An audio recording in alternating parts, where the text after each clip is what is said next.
Unto thee, O Lord, do I lift up my soul.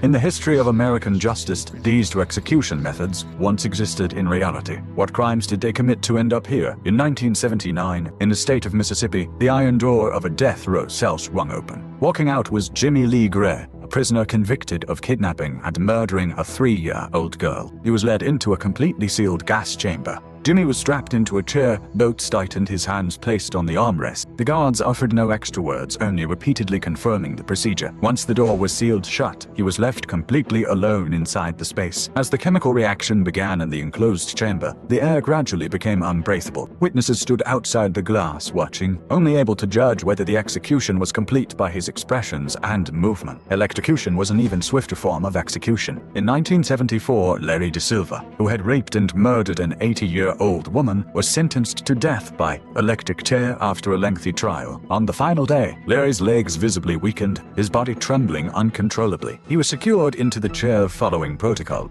A small patch of hair was shaved from his head, and a damp sponge was pressed against his scalp. This was to conduct electricity better. Electrodes were attached, and belts were fastened one by one. Throughout the process, Larry's lips trembled slightly, as if he wanted to say something, but in the end, no words came out. When the current was switched on, the entire process lasted nearly 7 minutes. A journalist present later wrote it didn't feel like justice, it felt more like a failed experiment. The media began publicly questioning if justice must be carried out this way. How much dignity does it truly retain?